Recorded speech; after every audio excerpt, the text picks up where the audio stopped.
खड़खड़ खड़खड़ train द्रुत गति से भागी चली जा रही थी। संध्या काल का समय था।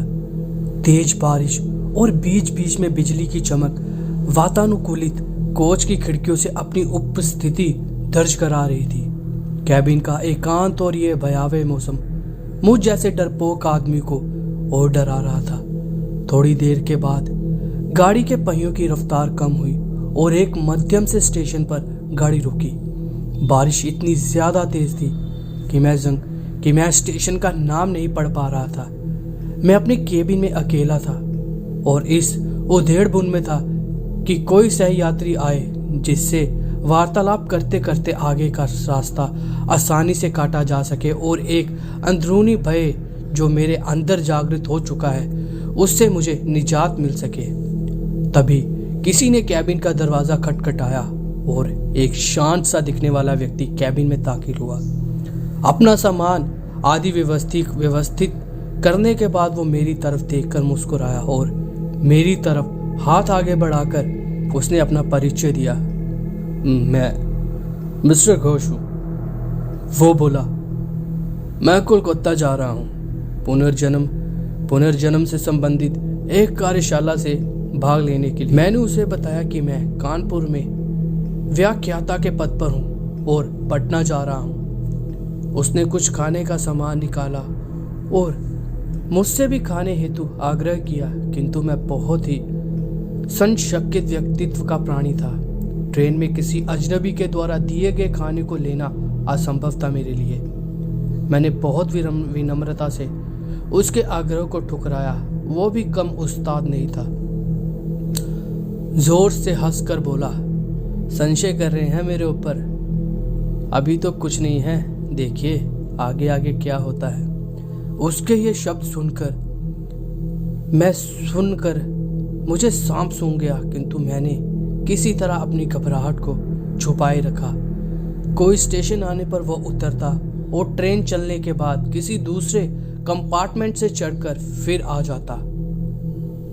पूछने पर बोलता कि बीच बीच में मैं रेलवे की नौकरी भी कर लेता हूँ। थोड़ी देर बाद मैं और वह विभिन्न विषयों पर चर्चा करने लगे।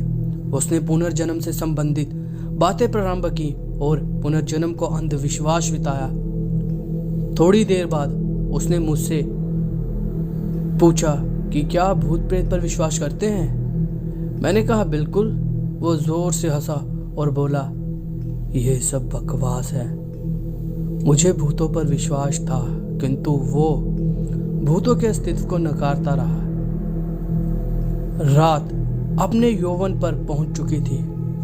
चर्चा उपरांत मैं वातानुकूलित प्रथम श्रेणी के कक्ष में सोने का प्रयास कर रहा था। अचानक मुझे ऐसा अनुभव हुआ कि कोई मेरे गले पर गर्म अंगारे रख रहा हो। मैं हड़बड़ा कर उठा। कहीं कोई नहीं।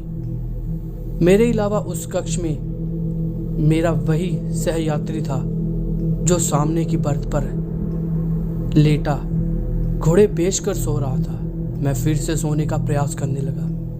अभी आंख लगी ही रही थी कि मुझे अपने पेट पर बहुत तेज दबाव और हंसने की तेज आवाज सुनाई दी। मैं घबरा उठा तो देखा कि सहयात्री बर्थ पर लेटा था।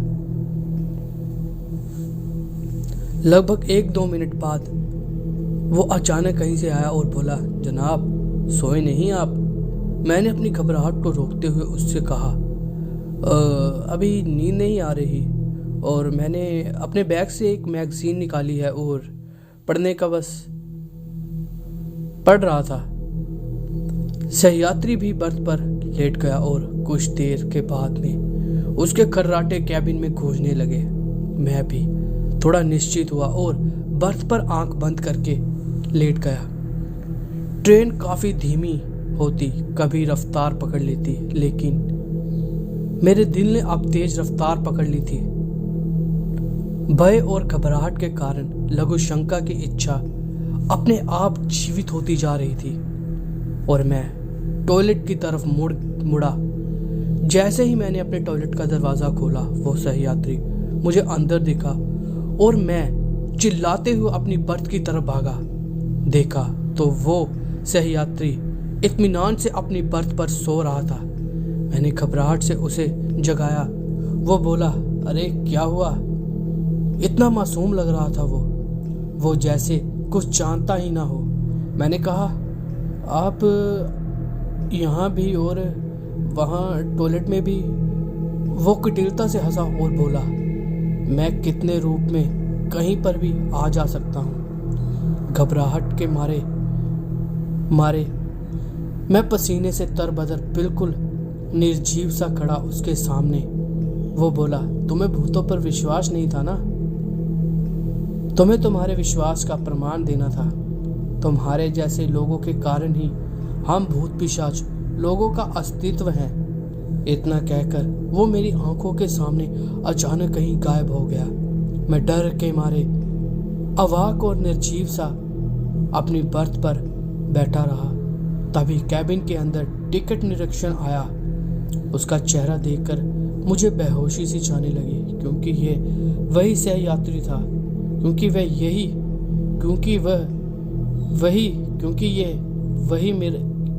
क्योंकि ये वही सह यात्री था मेरा। और वो टिकट चेक कर मुस्कुराता हुआ चला गया। तो दोस्तों, ये थी हमारी एक ट्रेन का ऐसे सफ़र की कहानी जो बिल्कुल मुझे खौफनाक लगी, अच्छी लगी। और अगर आपको मेरी ये कहानी ज़रा से भी अच्छी लगी है तो प्लीज़ वीडियो को लाइक करें एंड दोस्तों में शेयर करें। और प्लीज़ यार चैनल को ज़रूर सब्सक्राइब करें। एंड जो भी मेरा दोस्त, जो भी मेरे भाई बहन भूतों पर विश्वास रखते हैं या भूतों की कहानियाँ सुनाने में इंटरेस्टेड हैं या फिर अपने किस्से बताना चाहते हैं, तो प्लीज़ वो मैं डिस्क्रिप्शन पे अपना इंस्टाग्राम लिंक दे दूंगा। तो आप डिस्क्रिप्शन में जाके मेरा इंस्टाग्राम खोलकर वहाँ पे अपना किस्सा मुझसे शेयर कर सकते हैं, ताकि आपके किस्से को मैं अपनी आवाज़ दे सकूँ। राधे राधे दोस्तों।